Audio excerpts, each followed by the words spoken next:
Nggak apa-apa takut. Kalau mimpi lu nggak bikin lu takut, berarti mimpinya nggak cukup gede. Jadi kalau lu nggak takut, malah justru lu pertanyakan, jangan-jangan yang gue pertaruhkan nih nggak ada apa-apanya nih. Hidup kita tuh udah penuh dengan filter-filter, Iya. jarang banget kita ngaca dan ngelihat diri kita apa adanya. Pasti deh mukanya dibikin tirus, matanya udah dibikin agak gede, kulitnya Apalagi udah sekarang dibikin ada halus. AI. Banyak banget kok sekarang cara untuk kita bisa jadi lebih ready gitu. Wow, I love that, Mbak. Aku jadi tiba-tiba Aku udah bisa mulai memilih dan memilah sih mana yang memang patut didengar dan mana yang memang rasanya ini orang karena lagi having a bad day aja dan projected it on me Iya. gitu ya. jadi tuh aku selalu kayak insecure dengan penampilan. Iya. Terus aku dulu waktu kecil pakai kacamata kan. Aku pakai kacamata dari umur kelas 4 SD. Jadi I was very insecure about how I look gitu dulu. Dan apa namanya itu membuat aku jadi apa ya, dan aku tahu banyak nih gadis-gadis gitu yang selalu memang nggak cukup pede dan feel secure tentang penampilannya, tentang looknya gitu. Dan menurutku pertanyaan yang bisa terus-menerus diajukan ke diri sendiri adalah, dan ini kita kerap kali lupa gitu ya, kayak apa sih yang kamu suka dari diri kamu? Aku merasa terkadang remaja itu lebih mudah mentolerir temannya dibandingkan mentolerir dirinya sendiri. Kalau teman kita kayak gini, kita muji. Kalau teman kita kayak gini, kita hibur. Kalau teman kita berbuat apa ke kita, kita maafin gitu ya. Tapi kita tuh kejam sama diri sendiri gitu. Kita very critical sama diri sendiri. Kita tidak mentolerir diri kita sendiri. Dan itu akhirnya jadi cycle. Karena kita gak suka diri kita, dan kita kemudian menganggap diri kita korban, kayak kamu bilang gitu kan. Jadi kita gak pernah jadi peran utama dalam hidup kita sendiri. Kita jadi ngelihat kita jadi ini apa dan sebagainya. So apa sih yang kamu suka dari diri kamu gitu? That is very powerful. Kemampuan untuk bisa reflektif sih menurutku. Apalagi hari-hari gini tuh kita hidup di dunia yang kalau kita selfie udah langsung kena filter. Iya kan? Iya. Hidup kita tuh udah penuh dengan filter-filter Iya. Jarang banget kita ngaca dan ngelihat diri kita apa adanya. Pasti deh mukanya dibikin tirus, matanya udah dibikin agak gede, kulitnya udah Apalagi dibikin sekarang ada halus. AI. Iya, kita nggak harus kapan jadi terakhir kali kita ini. ngaca dan benar-benar Iya. refleksi ngelihat diri kita gitu dan merasa this is I'm okay with myself and dengan apa yang saya lihat karena saya punya banyak kekuatan yang lain gitu. Dan aku itu ya karena I was very insecure about how I look waktu aku dulu remaja, aku ingat. Wow, that's so powerful, Mbak. Karena aku pun juga lupa gitu. Karena kita sangat kritis sih. Kita selalu pengen memperbaiki diri sendiri gitu.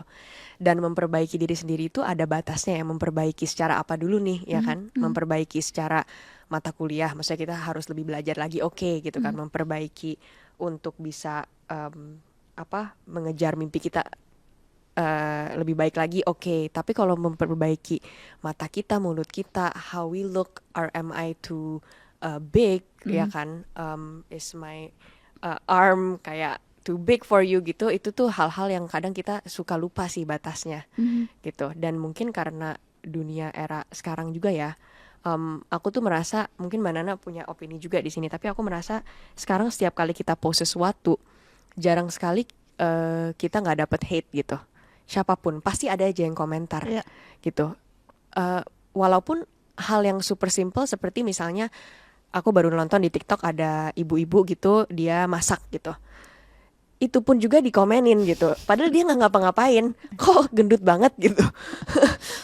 Menurut Mbak Nana gimana ya cara kita juga bisa melalui our fears of being online juga and being commented gitu about ourselves? Iya, itu memang karena kan itu langsung bikin down ya.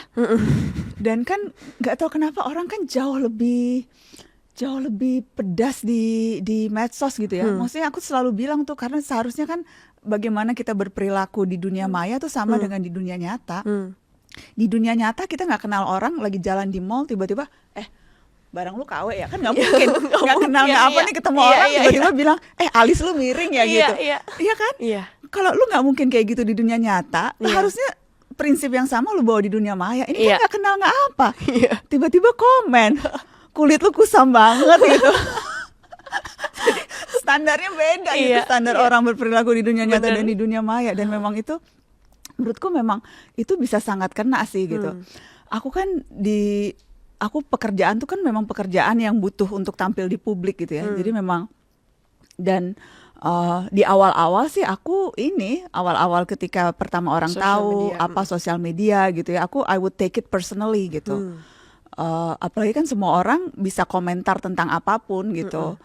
Tapi sekarang now that I've been doing it for so long gitu ya, aku udah bisa mulai memilih dan memilah sih mana yang memang patut didengar dan mana yang memang rasanya ini orang karena lagi having a bad day aja dan projected it on me gitu ya. Jadi aku mulai bisa milah-milah tuh. Karena kalau enggak I cannot do my work. Kalau nggak bisa kerja aku kalau ngikutin apa kata orang, apa omongan orang gitu. Kita yang harus menfilter sendiri ya. Kita harus kontrol sendiri juga ya. Iya. Dan kalau memang belum bisa kalau kita masih belum bisa ngontrol itu dari dalam, kan ada banyak tools untuk mengontrol itu. Dimatiin aja komennya atau difilter. Kan ada banyak cara. Mari gunakan teknologi atau alat yang memang fungsinya membantu kita. Kalau memang kita masih belum bisa melakukan itu sendiri gitu. Tapi pada prinsipnya sih menurutku just understand kalau orang hateful itu karena memang kasihan ya, hidupnya pasti ada yang something wrong dengan orang itu sampai kemudian harus melampiaskan. Jadi aku seringnya sih feel kita. sorry tentang orang itu, so don't take it on yourself. Ya, I agree. Walaupun aku juga kadang suka takut gitu ngelihat request DM gitu. Takut aja gitu ada yang tiba-tiba dihujat. apa gitu ya? Iya, padahal itu pun selevel, maksudnya aku pun bukan public figure or someone who comes in front of the camera a lot gitu. Jadi dan aku udah umur mungkin 28 tahun sekarang ya, aku nggak kebayang kalau misalnya baru oh ya baru Mbak. Pokoknya depan umur tuh selalu baru, bukan udah baru. Nah itu lagi baru compared to saudara aku yang udah matiin semua private dia apa segala macam karena kena hujat di umur 16 tahun gitu misalnya. Jadi tapi memang iya sih, memang kadang tuh sosial media can be so tough and so hateful gitu. Iya. Aku pengen tanya maybe a last 2 questions gitu buat Mbak Nana. Yang pertama adalah what is the best part of being you ya?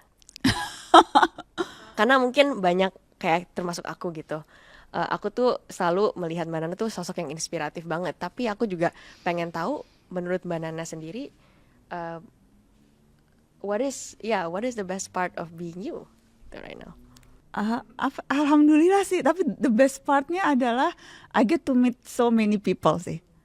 Maksudnya today misalnya I get to meet you, I get to meet teman-teman di Rahasia Gadis gitu ya. Maksudnya nggak semua orang punya kesempatan hampir tiap hari bertemu orang-orang yang berbeda-beda gitu ya, yang to get inspired to hearing your story. Tadi cerita gimana mulai Rahasia Gadis, cerita hal-hal yang bikin kamu kenapa mau pilih journalism and everything gitu.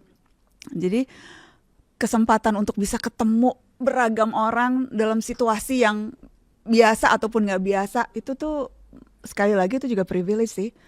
Jadi sepanjang aku jadi wartawan, aku udah ketemu, maksudnya dari mulai presiden, perdana menteri, tapi juga aku ketemu teroris, koruptor, pedofil, terpidana hukuman mati gitu. Aku ketemu hero, survivor, aku ketemu orang-orang yang luar biasa dicintai gitu, pemimpin yang inspiratif. Tapi juga aku ketemu orang yang tadinya dieluk-elukan, jadi pejabat, tiba-tiba aku grebek di Sukamiskin.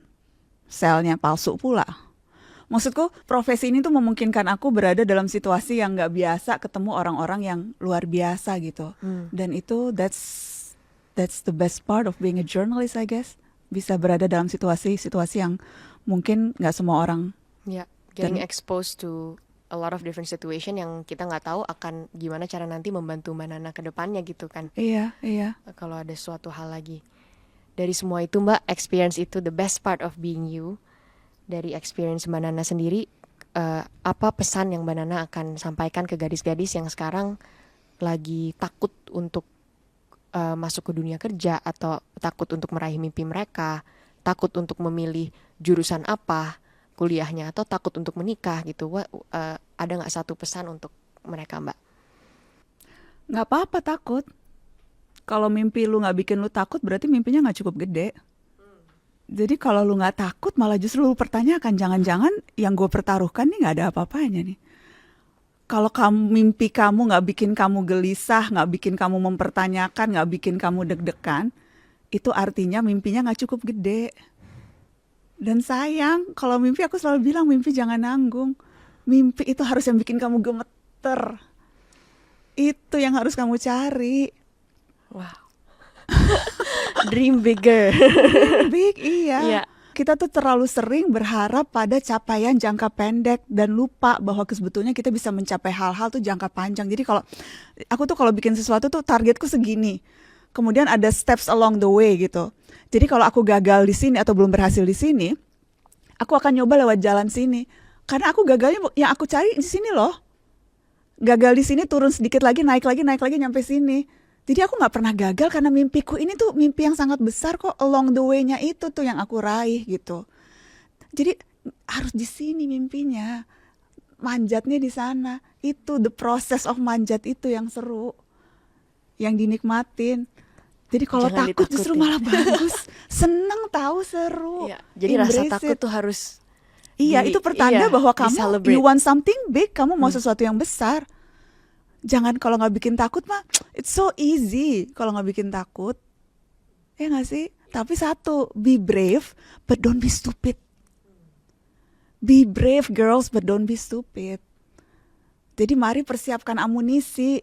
Berani, tapi mari belajar, mari bergaul, mari nonton drama Korea sambil nyatetin istilah-istilah Koreanya apa, belajar bahasanya gitu ya. Nggak apa-apa ngefans sama aktor atau aktris segitunya, tapi terus cari tahu apa kekuatannya mereka gitu, tiru apa yang mereka bisa lakukan. Kalau nggak pede belajar dandan, sekarang dengan kita belajar dandan semua orang bisa cakep. Olahraga biar happy, deket sama ibu, deket sama keluarga, sayangin adik, perhatian sama temen, kirimin kue ke tetangga, say hi ke orang yang baru lewat, senyum. Be brave but don't be stupid. Mari siapin amunisinya itu. Dan amunisi sekarang tuh bisa gampang banget dan murah banget kok. Curhat di Rahasia Gadis, nonton podcast ini, gabung komunitas, ya kan? Nontonin YouTube yang bikin happy. Banyak banget cara kita menyiapkan diri kita. Amunisi tuh bisa didapat dari mana-mana. Dan proses untuk meraih mimpi itu nggak hanya kita belajar atau kerja, tapi yang tadi itu ya bisa di teman-teman kita, bisa di kita nonton K-drama, kita bisa belajar something from that. Iya, Ya, banyak banget kok sekarang cara untuk kita bisa jadi lebih ready gitu. wow, I love that, Mbak. Aku jadi tiba-tiba rasa semangat aku kebuka lagi, Mbak. Seneng deh. I wanna dream bigger. Dan apa namanya, rasa takut itu nggak harus kita bikin kita jadi ciut ya, justru harus kita embrace dan celebrate. And rasa comfortable itu nggak selamanya bagus gitu. Mungkin kalau kita too comfortable, Iya. right? Iya. Maybe we need to get out of our comfort zone juga. Selalu harus sih. Wah, thank you so much, Mbak, Sama-sama, Di. for Thank you. sharing Thank you. both your personal juga karir. Dan aku jujur nggak nyangka juga bahwa aku lagi ngobrol sama Mbak Nana sekarang jangan gitu about dong. something so personal juga. Thank you, thank you. I'm always so grateful kalau kita bisa sharing something yang cukup dalam dan banyak kasih aku insight-insight, dan semoga ini helpful juga for girls yang sekarang lagi nonton. Hopefully. Iya, mungkin sebelum kita selesai sesi kita, aku mau tanya beberapa rapid fire question aja. Jadi aku akan menanyakan beberapa question, terus Mbak Nana langsung jawab secepat mungkin. Oke. Oke, 1, buku favorit Mbak Nana. Aku suka buku puisi. Aku merasa setiap gadis harus punya satu buku puisi favorit. Favorit puisi aku adalah Eyang Sapardi sama Joko Pinurbo. Oke. Aku merasa buku puisi itu bisa bikin kita jauh lebih romantis. Gadis-gadis tuh harus romantis tahu, harus bucin ya. Keeping feelings in check. Yes. Film yang paling Mbak Nana suka? Mungkin boleh yang suka recently juga boleh. Aku tuh suka film-film yang komedi romantis gitu loh, Dik. Yang ringan-ringan karena kan Drakor. drakor aku kadang suka terlalu lama, aku nggak sabaran. Tapi aku suka film yang kayak aku suka banget tuh, nggak tahu kalian pernah nonton nggak ya, As Good As It Gets? Belum. Jack Itu siapa? Nicholson. Jack Nicholson. Oh, itu waktu itu pernah main Oscar. Terus aku suka film-film kayak yang yang ringan-ringan, yang romantis komedi gitu loh, yang Sleepless in Seattle, yang klasik, yang You've Got Mail, The Holiday, Notting Hill, yang gitu-gitu aku sukanya. Romcom. Romcom. Heeh. Next, jumlah sneakers yang Mbak Nana punya. Aku nggak tahu jumlahnya ya. Di atas 20, di atas 30, di atas 50. Di atas 100. Mbak Nana, kapan Mbak Garasel? Nggak, tapi itu selalu karena tuh rezeki anak solehah ya. Aku tuh selalu dikirimin sneakers, dan sekarang kan sneakersnya kan sneakers lokal keren-keren ya. Tapi itu aku per 3 bulan tuh selalu aku bagi-bagiin, dan selalu setiap kali acara narasi itu pasti selalu door prize-nya sneakers dari aku. Mungkin kapan-kapan ada Garasel, undang aku ya Mbak. Siap. Nggak sih, nggak nyampe 100, 90-an lah. Tetep aja sih Mbak. Lumayan. Perempuan favorit Mbak Nana? My sisters kali ya. Najela, Nashwa, Nahla.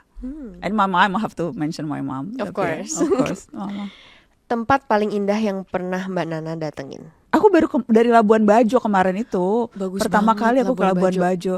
Bagus banget. Aku cuma over the weekend, tapi kayaknya definitely I'm coming back deh. Diving gak Mbak? Sempet diving? Nggak sempet karena aku nggak bisa berenang, jadi aku tuh suka nggak pede kalau di air. Iya. Bisa pakai pelampung aja sih, snorkeling. Iya, kalau snorkeling sih iya, tapi kalau diving belum bisa berenang, jadi nggak pede. Goals lari Mbak Nana berapa kilometer Mbak? Maraton lah. Tapi full maraton udah Mbak? Belum. Dulu waktu pandemi tuh aku rajin latihan lari kan, ke GBK sehari kayak seminggu 4-5 kali. Cuma sekarang sejak udah mulai pokoknya udah mulai padat, aku jadi susah nyari waktu. Jadi paling cuma kayak seminggu 2 kali larinya. Padahal mimpinya tuh pengen bisa maraton sih. Wah, berarti mungkin tahun ini atau tahun depan kita bisa lihat Mbak Nana di Boston Marathon. Amin. 42 kilo ya Allah. Kayak belum sanggup sih gue. Tapi nggak apa-apa kan, mimpinya harus bikin. Kalau nggak bikin takut nggak usah mimpi. Jadi mimpi gue adalah bisa lari nonstop 42 kilo. Kita hanya bisa nonton di TV ya Mbak. Aku sih nggak bisa lari. Klub bola favorit Mbak Nana? Arsenal dong. Iya. Jadi menang nggak Mbak? Aku harus nyebut Bali United kan? Ke pressure gitu nyebut Bali United karena kamu. Nggak, aku kalau yang klub Indonesia tuh aku nggak akan mau nyebut. Iya. Karena supaya adil semua. Aku suka semua. Cuma kalau di luar sih Arsenal lah, mohon maaf ya. Iya, berarti Arsenal menang dong Mbak bentar lagi. Aduh, aku tuh suka deg-degan ya, berharap sama Arsenal tuh suka. Kadang udah 1 nanti turun lagi. Aduh, udah terlalu sering dikecewakan, tapi ya nggak apa-apa lah, kita tetap setia. Satu hal yang paling bikin Mbak Nana susah tidur? Kerjaan belum selesai. Kerjaan belum selesai. Itu sih. Mikirin terus pasti ya. Mikirin, heeh. Aku kayak kemarin nggak bisa tidur Mbak karena pagi ini mau interview Mbak Nana. Jangan gitu. Beneran ya? Beneran. Ini tim juga, ini tuh tim aku yang bikin talking points juga. Aku nggak bisa tidur, deg-degan. Satu hal yang paling bikin Mbak Nana senang? Kalau belanja online, pas. Kan kadang belanja online untung-untungan ya. Size-nya nggak tahu atau apa. Terus pas barangnya datang, pas dipakai, pas banget. Mana harganya oke, itu bikin seneng banget, tau gak sih? Nah, itu yang namanya merayakan momen kan? kecil, betul. Merayakan hal-hal kecil. Kan kita udah niatan, kan kadang kan udah ngukur pakai ukurannya lah, baca komen, ini umur berapa, terus ini kayaknya ukurannya ini, nyampe nggak muat, tuh sebel banget kan. Jadi kalau barang online tuh pas di size tuh seneng banget. Enak banget rasanya gitu ya, kayak berhasil menemukan goals hari ini. Terakhir, apa yang paling bikin Mbak Nana bangga sama diri sendiri? Akhir-akhir ini ya, konsistensi olahraga. Dulu tuh sebelum pandemi tuh aku nggak terlalu rajin, tapi maksudnya seperti halnya banyak hal gitu ya, pandemi mengubah banyak hal. Sekarang tuh aku rajin olahraga. Aku seminggu bisa 4-5 kali. Lari, pilates, weight training. Dan itu bikin aku bangga sama diri sendiri karena I'm taking care of myself. Menuju 42 km ya Mbak. Let's celebrate these moments together. Thank you Mbak Nana again for coming here. Semoga kita bisa kolaborasi lebih lanjut. Yeah.